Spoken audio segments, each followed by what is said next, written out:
Moscow, Kaktala. Welcome to the 8th Global Classroom, a United States-Soviet educational space pitch series that began in 1988 between Tufts University in Medford and Boston, Massachusetts, and Moscow State Lomonosov University in Moscow. This program of the Global Classroom is organized by Tufts University and the Mendeleev Institute of Chemical Technology in Moscow. My name is Martin Sherwin. I'm professor of history at Tufts University and co-founder with academician Yevgeny Velikov of the Global Classroom. I will moderate the panel in Boston. Our program today is entitled The Environment and Our Future. That title could very well have a question mark at the end, for we cannot be certain that our environment will have a sustainable future. The population of the world is currently 5.3 billion people, twice what it was in 1950. In 30 years, demographers estimate that the population of the world will double. Can we raise enough food for 10 billion people without poisoning their diet with pesticides? We are not succeeding today. Can we use energy to make them decent lives without destroying the atmosphere and polluting our water supplies? We are not succeeding at that today.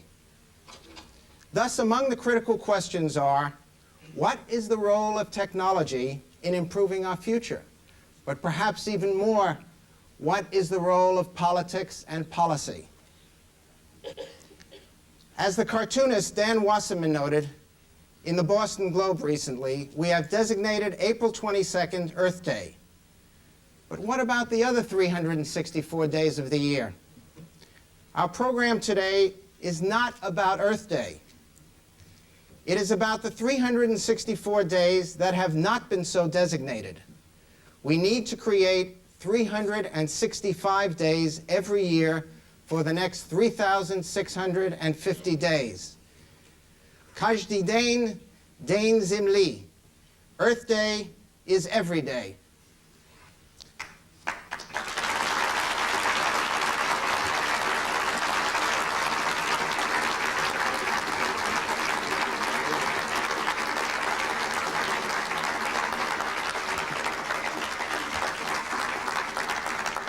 It's now my great pleasure to introduce Dr. Jean Mayer, president of Tufts University, who in many important ways has made this program possible. Dr. Mayer.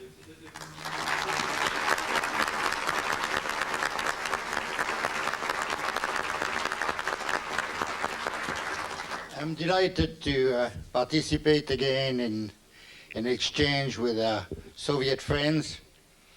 The problem of the pollution of the earth has been blamed in free enterprise countries on excessive quest for profit, in socialist countries on excessive bureaucracy and disregard of the wishes of the people, in developing countries on the need at any cost to develop industry regardless of consequences. The fact of the matter is we are all responsible for the problems we encounter now, and the solutions can only come if all of us work together. This is a very good beginning for this collaboration, and I am very happy again to be here with you. Thank you very much.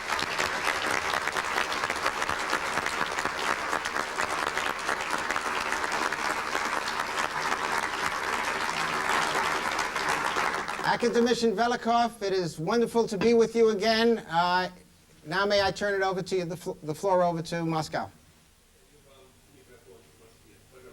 Спасибо, Мартин. Я очень рад, что сегодня, накануне Дня Земли, that today, on the eve of Earth Day, here in our studio we have Professor Mayer, who began this series and who supported the space bridges, our global classroom. космонавт Швейкер, and the astronaut, Mr. Schweiker, with whom we started our first space bridge back in '83. For our part, у нас участвует we have here with us Никита Николаевич Моисеев, academician Nikita Nikolaevich Moiseev, является во многих вопросах who is a leader in many questions of ecology взаимодействия человека, среда. and in the impact of man on the earth and on man's environment. С нами We also have избранных депутатов от Академии with us a deputy elected by the Academy. Right now he's a minister. He's the chairman of the Committee for Environmental Protection, Николай Николаевич Воронцов. Nikolai Nikolaevich Vorontsov. Мы только что вспоминали, что Николай We Николаевич just написал recalled that Nikolai Nikolaevich одну из первых публикаций в had 1957 written one of the first publications «Влияние радиации». back in the 50s on the impact of radiation on human genetics in the Soviet Union. Наконец, мы решили And finally, here we also have with us Alexei Vladimirovich Yablokov, Академии who is a corresponding member of the Academy of Sciences, deputy chairman, заместитель председателя the deputy chairman комитета of the Committee Верховного Совета of the СССР Supreme Soviet of the USSR on environmental protection, активных комитетов, one of the most active committees, парламентариев. and he's one of our most active parliamentarians. В аудитории сегодня Finally, here today with us, 4 we have высших учебных заведения. 4 institutes of higher learning represented: Университет, который Moscow University, which began this series; Казанский университет, Kazan University, one of the oldest universities of our country; физико-технический the Physical Technical Institute в Москве, in Moscow;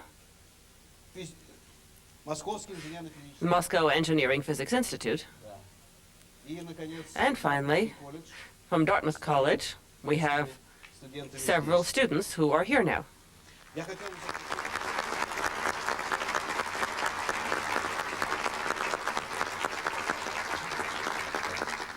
Мартин, пожалуйста. Martin, back to Thank you. you. Thank you very much. It's now my pleasure to introduce the American panel, beginning with Rusty Schweikert on my far right. Rusty Schweikert, as I think everybody knows, is the astronaut, one of the astronauts from the Apollo 9 mission in 1969. He is a graduate of MIT. He was the commissioner and chair of the Commission on Energy in California from 1979 to 1983. He was the founder of the Association of Space Explorers. To my immediate right is William Mumar, Professor William Mumar, who was previously Director of Climate, Energy, and Pollution Program at the World Resources Institute in Washington, D.C. He is a chemist. He has been a technical advisor to the United States Congress on stratospheric ozone depletion and energy policy. And last but not least, he is director of the Center for Environmental Management at Tufts University. To my left is Professor Judith Kildow. Professor Kildow is a professor of international environmental policy at Tufts Fletcher School of Law and Diplomacy. She is also a professor of ocean policy in the engineering school at the Massachusetts Institute of Technology. She has served on presidential commissions, one of them being the National Commission on Oceans and Atmosphere. And returning for a second time, Senator John Kerry of Massachusetts, who as lieutenant governor chaired the task force on acid rain. He has been a major contributor to recent Clean Air Act legislation. He's the author of acid rain legislation. He has been a leader of the effort to rewrite the Coastal Zone Management Act and Magnuson Act. He is a member of the Senate's International Parliamentary Council which is meeting next week, and he is co-chairman of Earth Day in the New England area. Gentlemen, lady, welcome. Delighted that you're all here. Now let me introduce Rusty Schweikert to take us, in effect, out of this world with this slideshow. Thank you. Thank you, Martin.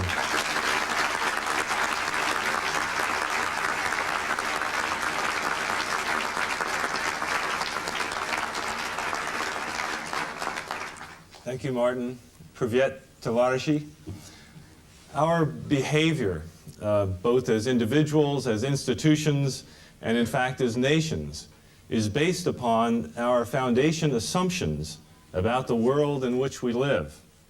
That is, our understanding, if you will, of reality of the world below the level at which, in fact, we even question our beliefs.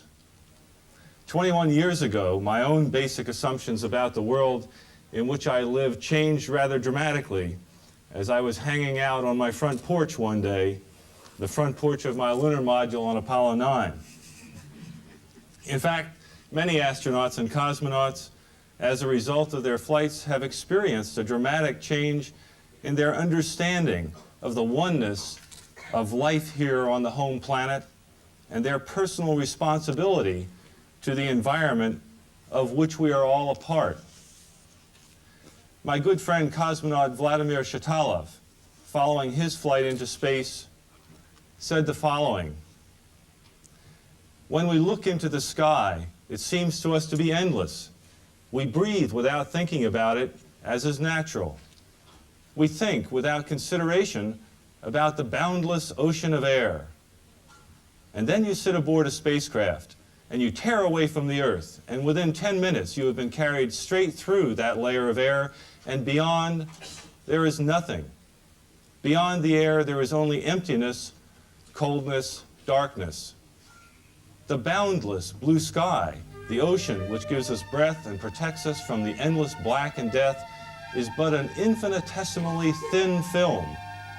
How dangerous it is to threaten even the smallest part of this gossamer covering, this conserver of life." And so here we all are on this beautiful home planet, finally coming to realize that in fact we are all one family, all one life. My pollution is your pollution, and yours mine. We live within a single, highly interconnected biosphere. Furthermore, we're not only connected to one another, to each other spatially, no matter what country we live in. We're not only connected to the rainforests and savannas today, but we are also inextricably connected to all the people in the future, to future generations on this planet. And our individual and collective waste of energy, for example, today, is directly linked with the flooding in the future in Bangladesh and the quality of life in the future.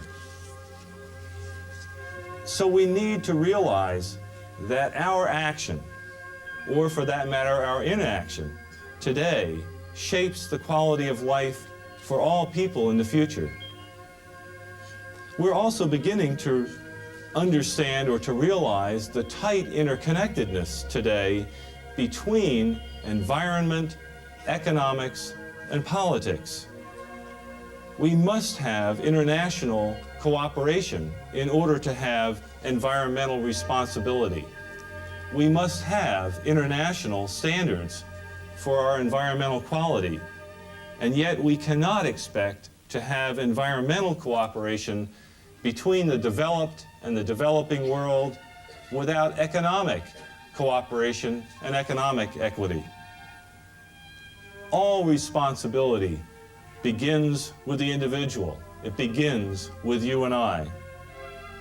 When individuals can and do assume responsibility, when we do speak out, when we demand action, then and only then do our institutions and our governments act. So as we, as you and I, deal with the real issues of energy, of population dynamics, and the effect of human settlements on our environment, on food and forestry issues that you've been dealing with in this course that you've been going through, each of us needs, as we look in the mirror in the morning, to ask ourselves that classic question: if not me, who? If not now, when? Thank you.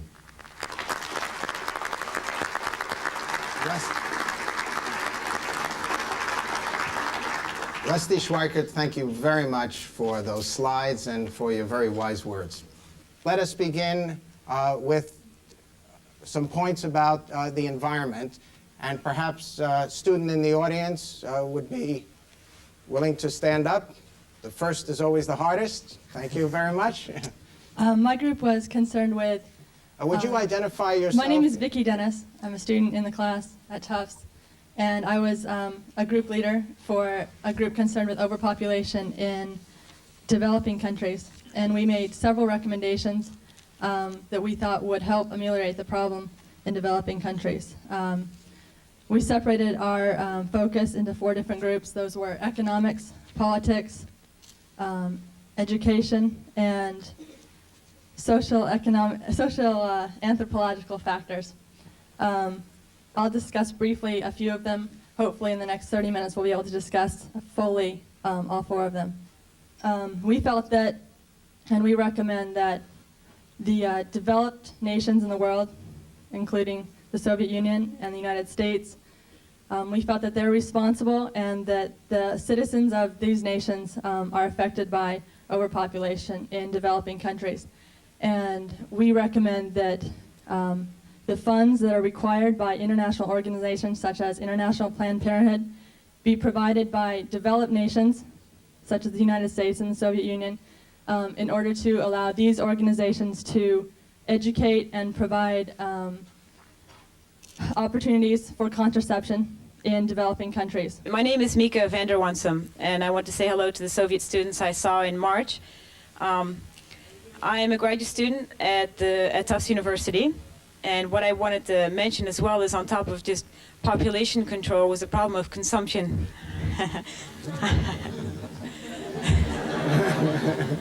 I wanted to add the problem of consumption habits, mainly in the Western world, that it's not just that you have to reduce population, but that you have to...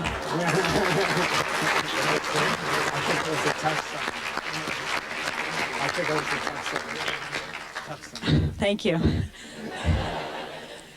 But that you also have to reduce consumption habits, especially in the United States and in Western Europe. And I think that's something very important that we have to keep in mind, especially for ourselves, that we're very wasteful people, and that we have to do something about that as well.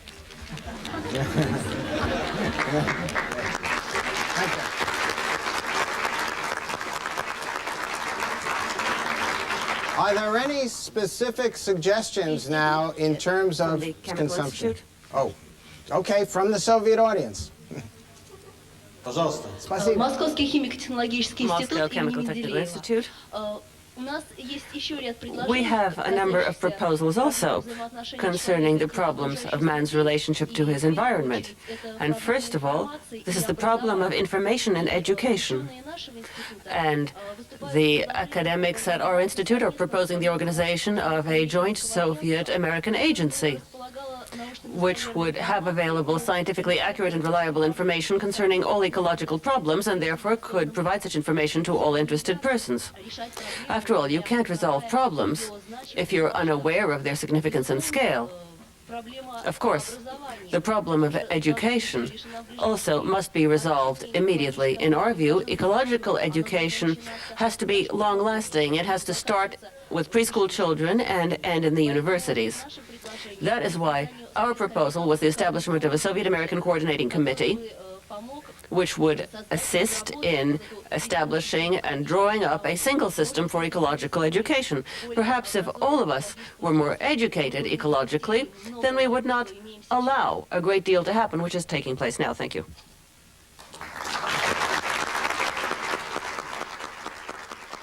My name is Jennifer Hooper, and I'm a student of international relations at Tufts University.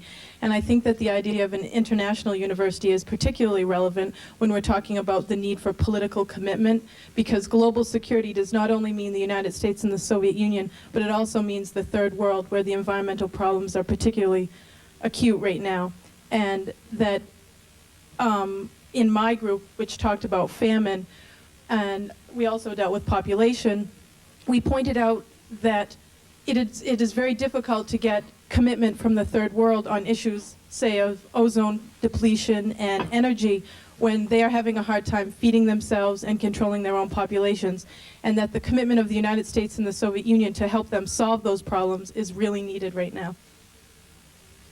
Okay, thank you.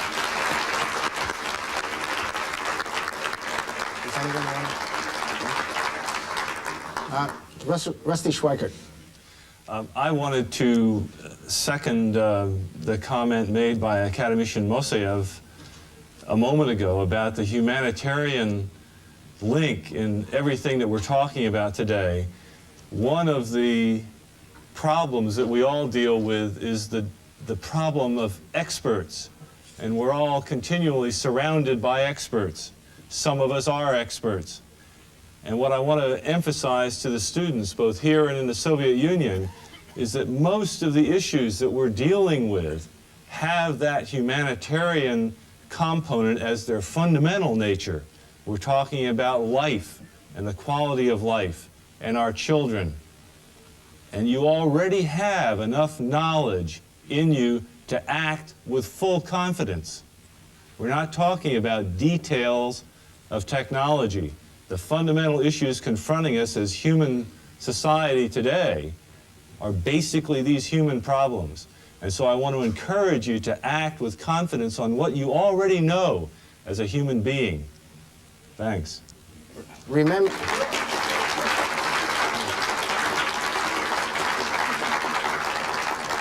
remember your humanity, the rest is secondary. I think Especially that's the experts. right. Especially. It's Soviet audience, please. Назовите что-то. Столярова. My name is Natalia Stolirova from the Ecological Department, second year. I'd like to ask a question to Mr. Schweikart. You said, and your audience talked about, the problem of the ozone layer and the problem of environmental contamination because of the destruction of the ozone layer. Our group this semester was asking the following question. In the US and the USSR, the question of programs on astronomy, on signals from the stars, which are received and processed on Earth, and they make use of various corrections for atmospheric contamination. Depending on the extent of pollution of the atmosphere, we make the appropriate corrections.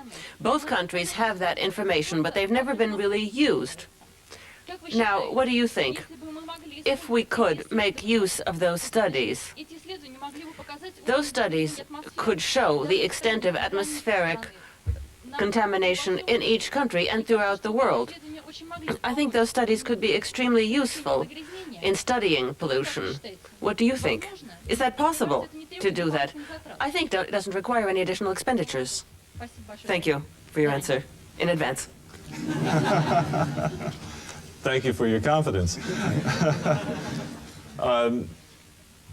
I think your basic statement is correct. That is, when we, for whatever reason, look up through the atmosphere, we are limited to a certain extent by what is contained within the atmosphere.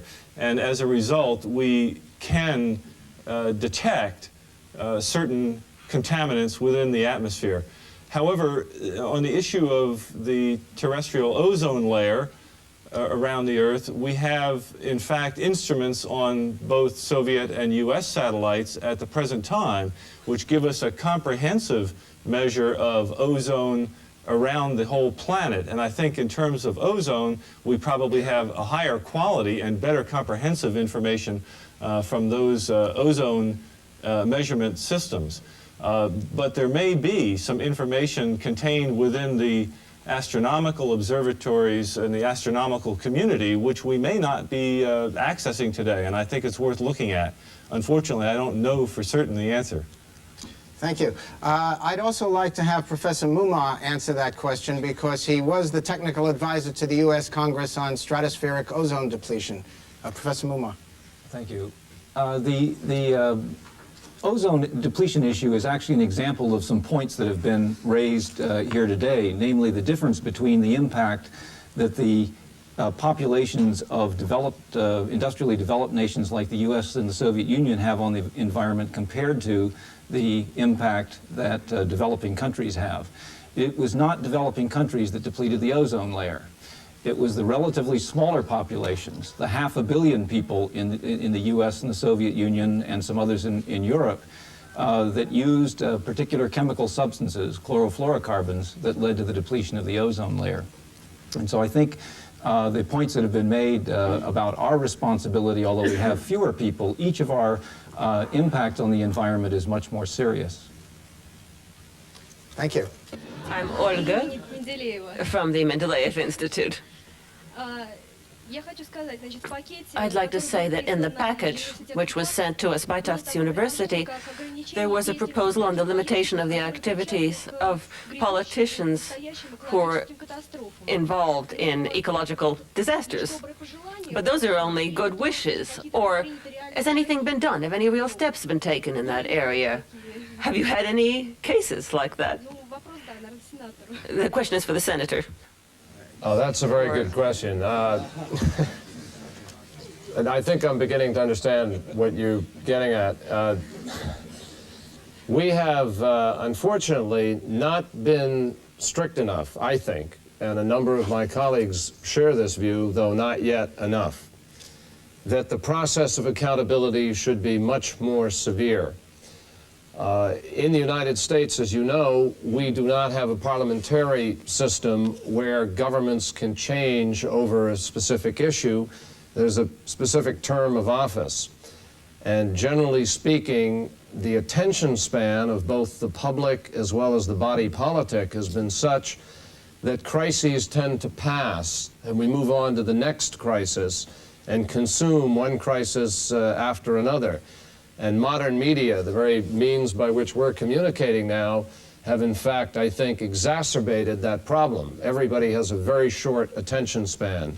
That includes the political process. The results are that admirals in command of the Coast Guard, for instance, chief executives responsible for the Valdez crisis at Exxon, and other instances where accountability should be much more strictly held, it has not been. Now, we in the political sector do not have the right to order the private sector to take those steps. That's something that happens through the corporate process, through shareholder responsibility.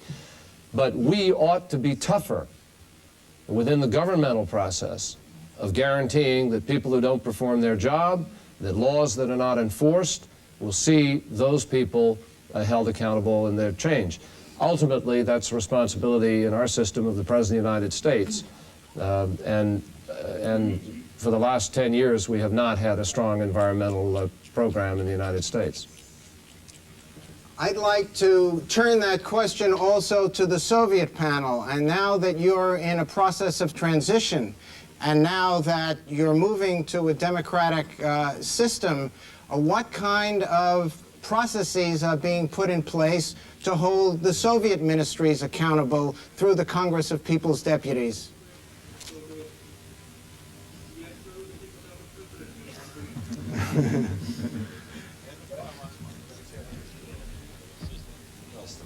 Academician Velikov, Academician Yablokov, your deputies. Academician Yablokov, after all, you're a deputy. Yes, I'm ready to answer that. It's true that right now we are trying to control our government. When we appointed our ministers, probably, of dozens of ministers, there were 3 or 4 whom we rejected because they were just ecologically illiterate candidates for the post of minister. My American friends told me that they would like to use our experience in the U.S. because it turned out to be a unique kind of experience when a candidacy of a minister was rejected on ecological grounds. Now, next to me is a minister who was elected as minister precisely because he was ecologically literate, and the entire Supreme Soviet supported him.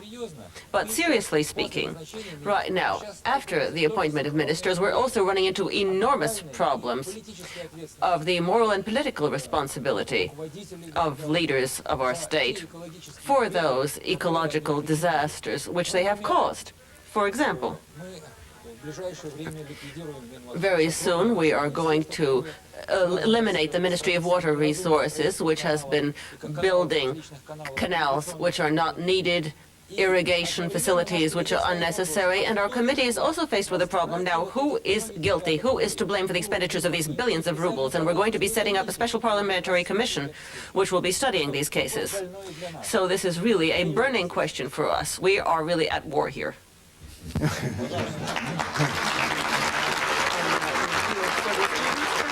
this question, would a student like to take it? Why is it whenever we talk about ecological problems, we always get involved in problems of fines, bans, forbidding things? I think that that's wrong. What we should do, we have to do something, but you can't resolve everything with fines and penalties. Maybe I'm repeating myself. But I think we need to resolve the problem of education. You need to give people an ecologically valid education, not simply extinguish the fire after it's been lit, but resolve those problems which are causing that fire. We need to eliminate those reasons so there won't be any fires, and all we ever do is just put them out. Thank you. Moscow University Journalist Department, I'm Anna.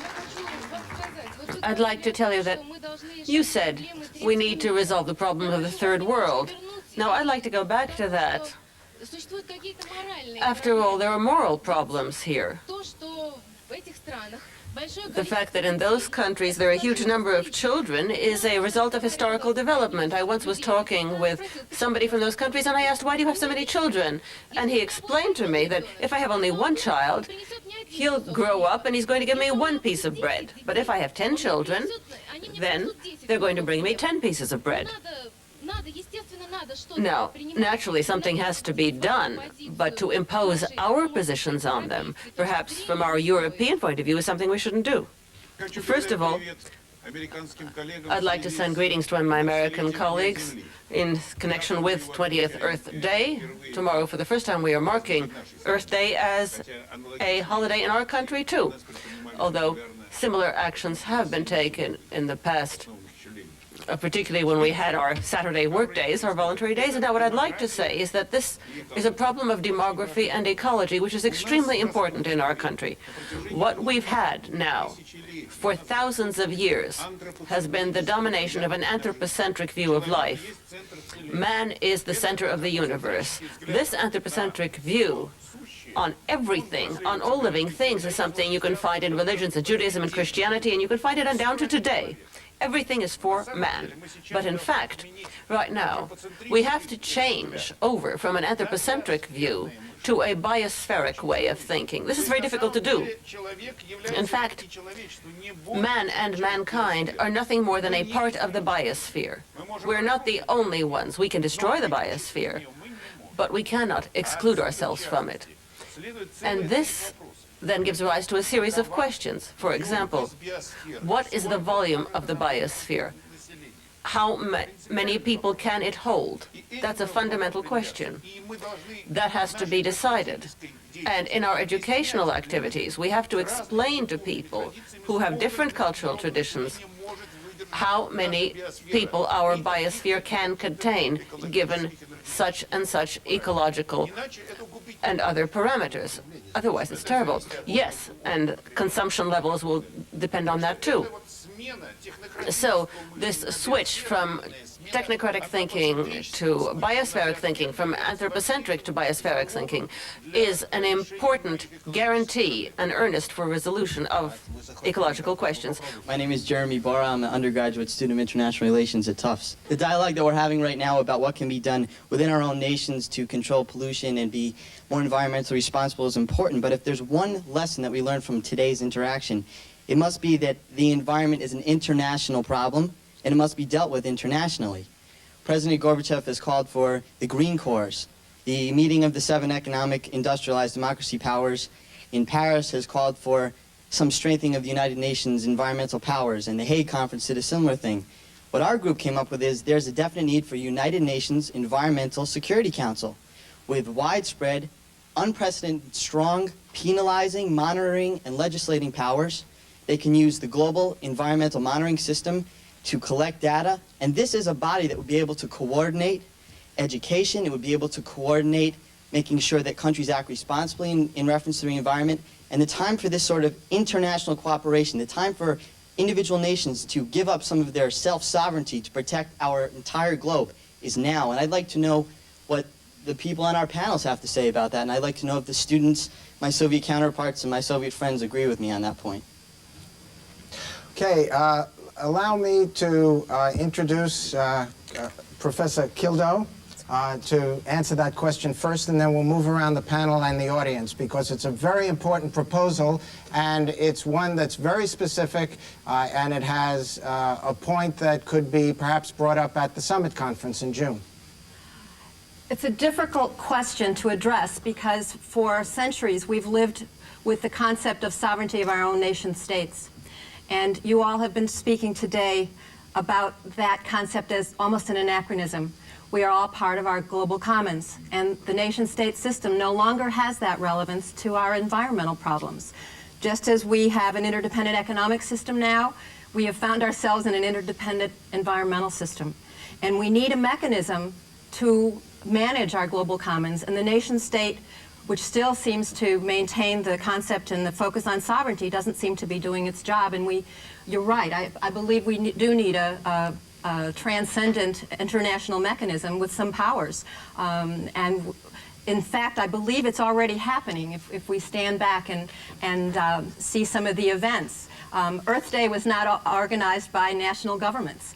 Our consciousness of environmental problems has not really been brought to us by national governments. It's come from below and it's come from above the nation state. So I really have some hope that we really are moving toward some sort of a mechanism, if not the traditional kind of an institution. Maybe it won't be the United Nations, but there is some sort of a phenomenon and a process underway by which international decisions are being made.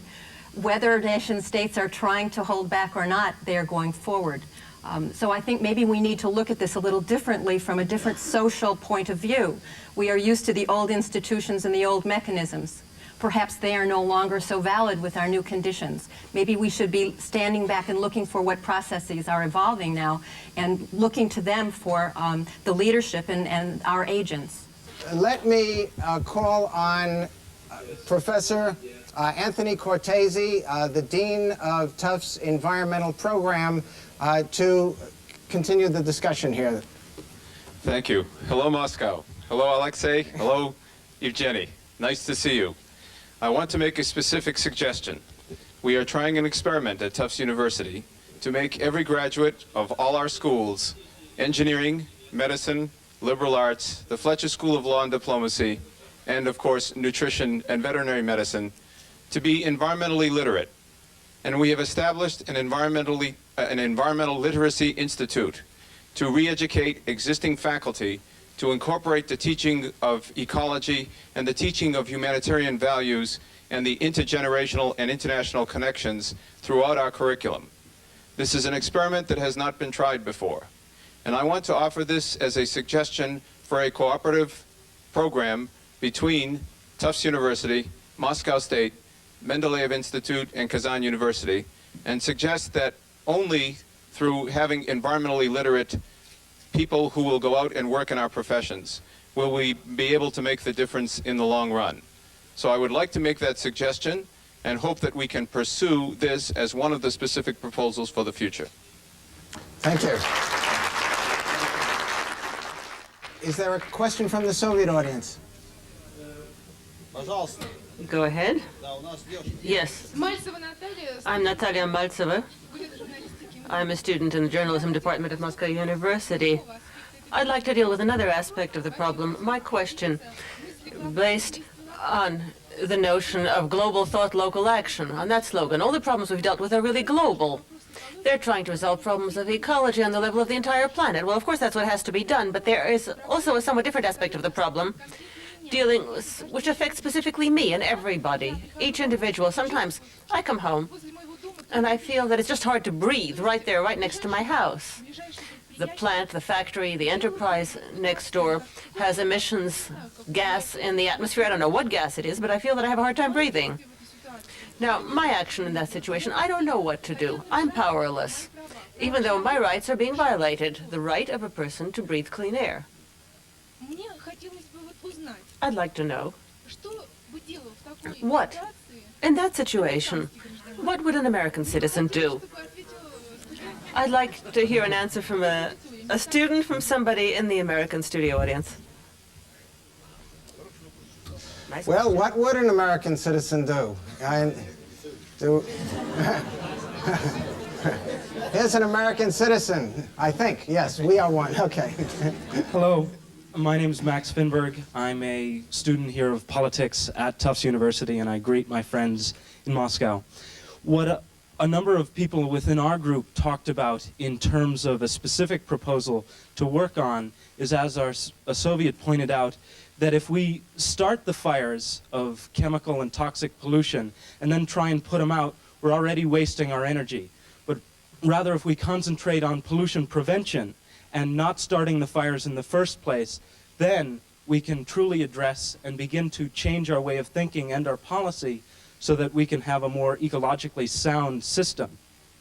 And by looking at our specific production processes within industries throughout the world, specifically the US and the Soviet Union as well as Western Europe, and we reduce the amount of toxic chemicals we use rather than switching them from just the air to putting them in the water or in the ground, whichever one is easiest, that we reduce the overall amount and look at it specifically that pollution control as a system has failed, and the need for pollution prevention as a system of looking at what we can do to save and help the future is what's needed. Thank you. Now, but if the fires are burning, what are we going to do? And we want an answer to that, President Mayer.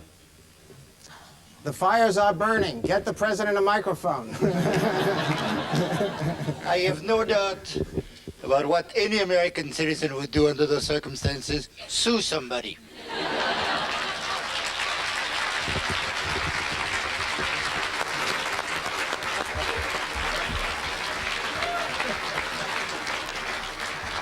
While I'm up, though, I would like to make a point on a subject which has come over and over again, which is the problem of the very necessary aid we must give to developing countries so that they can participate in environmentally sustainable development.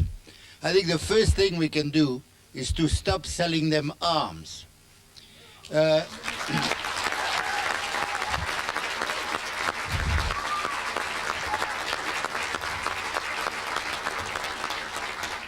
Developed countries sold $90 billion worth of arms to Iran and Iraq.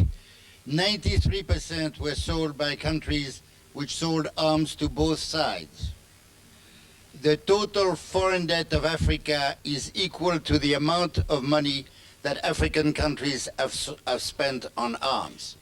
If we don't treat the arms trade in the same way and perhaps more effectively than we have treated the drug trade, we are neglecting our first duty. And one of the problems, one of the dangers of the disarmament that we see between East and West is that the surplus arms which are thus free, which are not going to be used by the two superpowers and their allies, are going then to be sold to developing countries.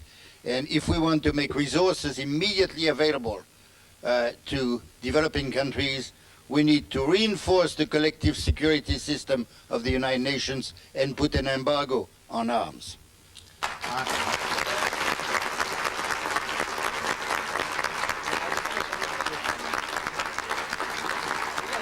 I think that that's a proposal that should be mentioned at the summit conference. Absolutely. Mr. Schweiker.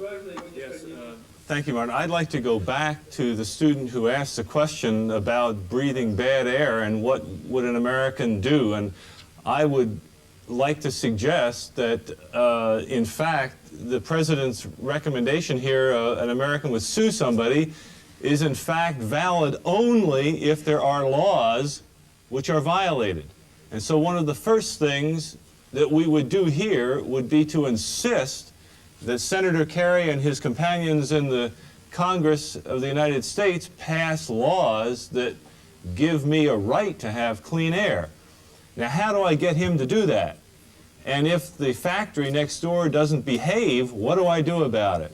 And what you do about that is you organize. You organize ordinary citizens, other students. You form a green organization of whatever kind that says you have the collective right to clean air, and you insist that you have the laws passed, and then you insist that they be behaved, and if not, you picket the factory. Thank you. Thank you.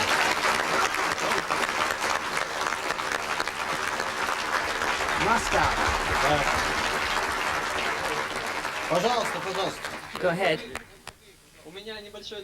I have something I'd like to add to the question the girl from Moscow University raised. Everything depends on education. Since I'm studying in a technical institute, I would do the following.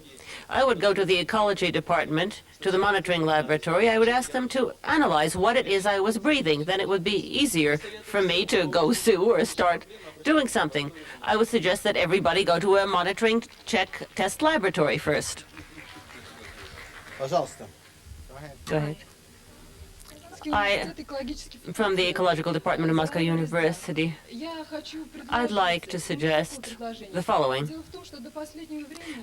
Until recently, money ran the world, and now we've come to a crossroads when reason and survival have to dominate. So I'd like to suggest that it is no secret that the developed countries export old technologies to the third world. It would probably be useful to raise this question at the meeting of the two leaders of our countries. What do you think?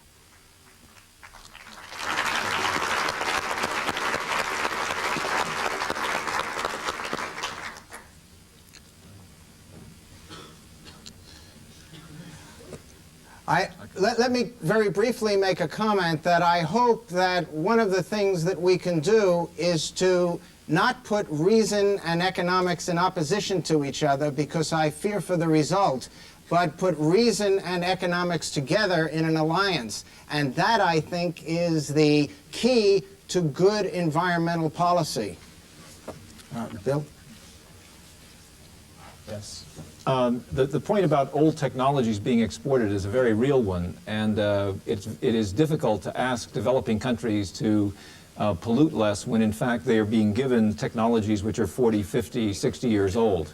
So that's clearly, I think, an important proposal to address to our two presidents.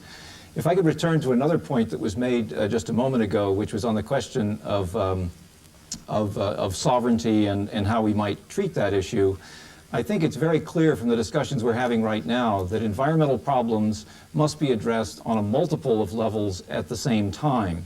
And sometimes that's going to involve local action, sometimes by individuals and small groups of private citizens, of citizens. It's going to involve action at the state or republic level, at the city level, and some of it must be done internationally. When I was in Moscow in January at the Global Forum, Velikov and President Gorbachev both argued for relinquishing some amount of national sovereignty in order to address these issues. I think that's an exceedingly important point and one that we should all try to work towards. Thank you. Yes. I just want to make a quick comment, if I can. It's not only a question of our willingness to export technologies that are old, but we are exporting end products that we do not find meet the standards of our country. We're willing to export drugs, we're willing to export chemicals, and we're willing to export pesticides and so forth that we say our citizens would be jeopardized if they have them, yet we're willing to make $1 off them in another country, and that's obscene, and it should stop. Secondly,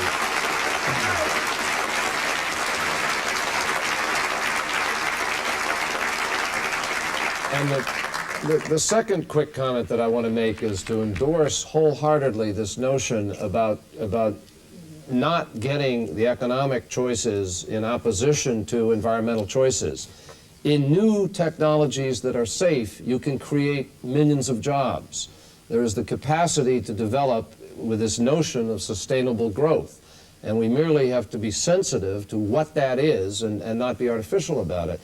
But we've got to change the World Bank, the IMF, the International Monetary Fund, and other international organizations' attitudes towards development and adjustment policies. Because what we're doing in these countries is saying to them, export more cattle, export more wood, and we try to drive them to do the very things that are depleting their resources and their environment. Now, that doesn't make sense. And we're sitting here with this enormous third world debt burden, which is the fundamentals of what's driving their economy, and we haven't been willing to resolve it. So, I mean, there are some very clear roads we have to walk down, and hopefully the leadership will begin to do it. If I asked you for one specific proposal that we would like Presidents Gorbachev and Bush to put forward along those lines in June, could you give it to me in 2 sentences? I think they should reach out to the G7 for an international fund and for a debt reduction program that will allow ecologically sound policies to be put into place. Thank you. I'd like to ask you to use your imagination. We're being a little bit cut and dried and dull here. We're saying, well, yes, but you have to understand that the trends that we have today could change very radically. I think that agriculture of the future will be completely different. It will be based on different crops. We're going to have, for example, the idea of raising just oats, just this, just that will stop. We're going to have fields with many different kind of crops, and we're going to be harvesting them all year round, maybe even for over several years. A field like that isn't going to need any pesticides.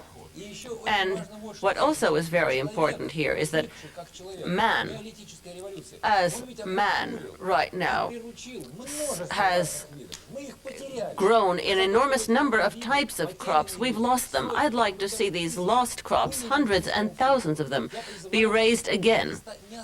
I think we should not stop here where we are now. We shouldn't think that the way we're living now is the way we're going to continue living. There are going to be radical changes, and one of these changes, I think, will be the following. A world government is not that far off. The first world government will be ecological. It will be a world ecological government. I am absolutely sure that this is not a product of my imagination. I'm sure that in 10 or maximum 15 years we are going to have a world ecological government. My name is Tony Henderson. I'm a graduate student at Tufts University. This question's for the Senator. Over the last 40 or 50 years, our governments, the USA and the USSR, has basically established a plan to create world dominance for themselves. That's a reality. Yet this panel discusses it as if it's not the reality. Why don't we just utilize what we've been doing for the past 40 years to make a difference? If we don't utilize what we've done, it's been a waste of time. Okay, Senator? Well, I personally disagree that it's been the policy of our government to have world dominance. I just don't agree with that. I think it's the policy of our government, sometimes badly impacted with the best of intentions, to try to advocate democracy, and often we make lousy mistakes and lousy choices, and we've paid big prices for that, and we understand that. But a country that walked away from Europe and put the Marshall Plan in place and has essentially done what Europeans asked us to do, which was help them to have the right to defend themselves in order to permit some of the change that has taken place, is not a country that is truly trying to dominate in at least a physical sense. Has there been obviously a desire to promote capitalism and to promote democracy in conjunction with it? Yes, obviously there has been. And we are now reaping some of the ill of that harvest. We recognize that. There has been a confrontation with some of that policy in terms of the economic devastation that an insensitive aspect of it has created in some parts of the world.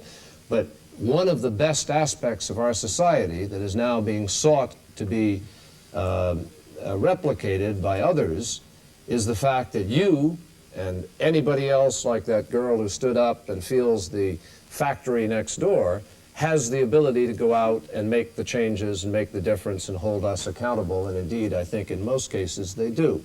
We need to renew that with vigor. That, frankly, is what this Earth Day is about. 20 years ago, people created the EPA, the Clean Water Act, the Clean Air Act, the Civil Rights Act, the Voting Rights Act, the Housing Act, and a host of efforts that changed the face of this country. Then for 10 years, everybody went inside themselves. And the question is now, will we, recognizing the extraordinary learning process of this kind of exchange and the biospheric problems that we face, will we now hold hands and link hands across waters and between countries to demand change of each and every country across the globe in order to build what this gentleman asked, which is a broader kind of governmental process in order to adjust to newly defined needs. I don't consider that domination. I consider it a process of change and evolution. I have a small proposal which doesn't require any agreement from anybody.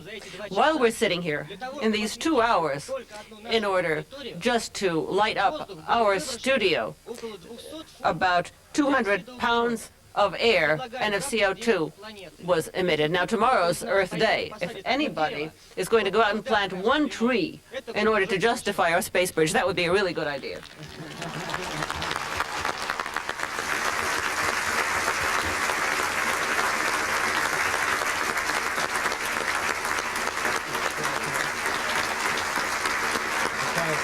That's a wonderful note to end on. I'd like to thank academician Velikov, Rector Sarkisov, and Professor Natasha Tarasova, who made our trip so wonderful during spring vacation. Thank you very much.